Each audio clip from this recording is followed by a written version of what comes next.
Hello, everyone. Suzanne here.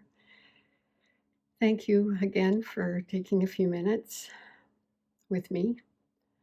I have this delicious little cat on my lap right now, and which is a great, wonderful thing because I want to talk to you today about anxiety. What is it? We all, I think, experience it sometimes very little, and sometimes it can be quite crippling. So, my understanding of anxiety is that it is fear. And it is fear that is also grounded in a sense of helplessness, in a belief that something bad is going to happen.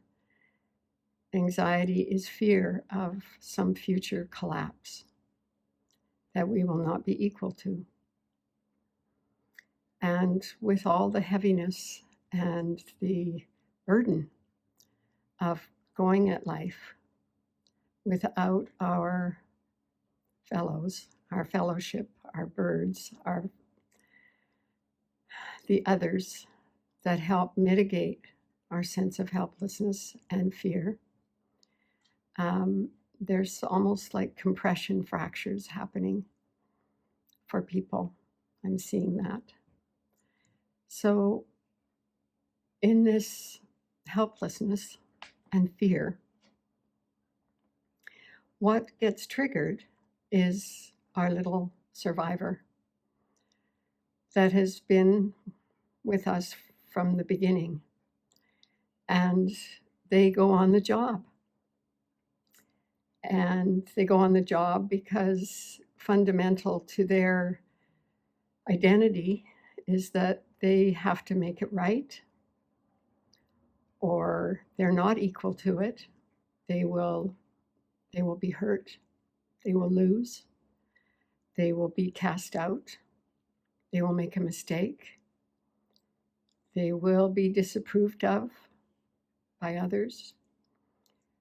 There's some very profoundly hurtful beliefs that our little survivors can carry around. And so this fear, when it arises, is not new. We have had this fear and this sense of helplessness also from the beginning. We also have learned ways to cope with it, ways to manage it, and ways to really make it go away.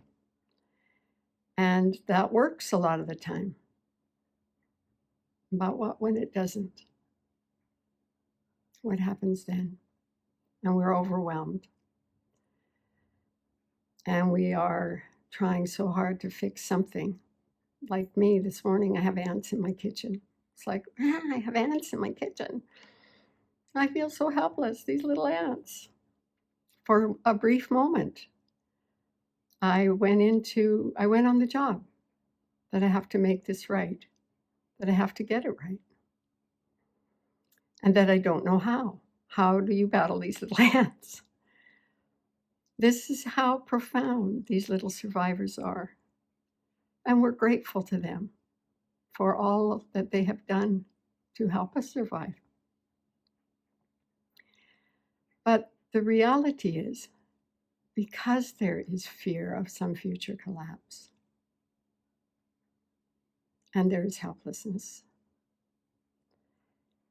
that does not mean that we are helpless or that there is anything threatening actually happening.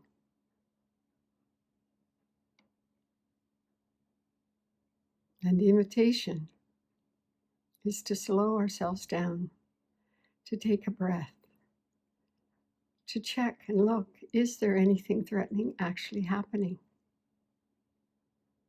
Is there anything wrong? Is there anything that says that I'm not enough?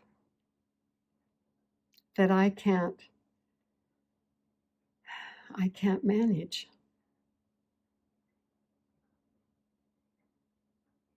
So my invitation for us today, every day, throughout the day, is to put our hand on our heart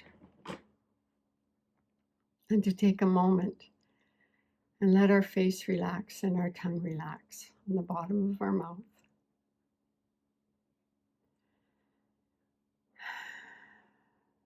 And just take a moment and ask yourself, is there anything threatening actually happening right now?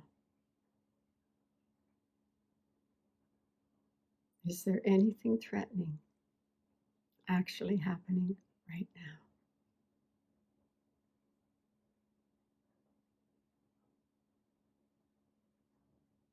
Is there anything threatening actually happening right now? Don't go to your thoughts to answer the question. Just listen.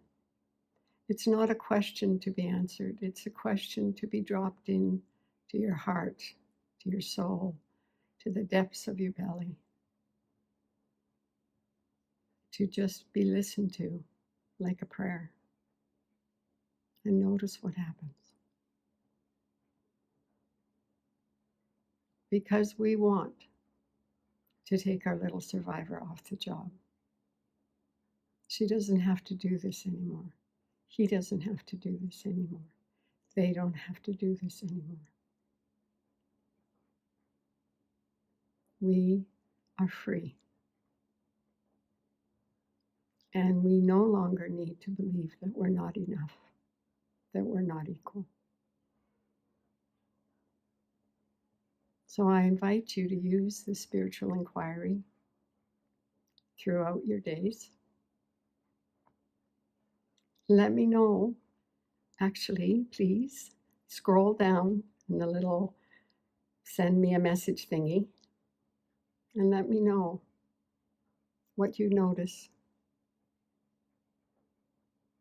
Thank you so much for your time.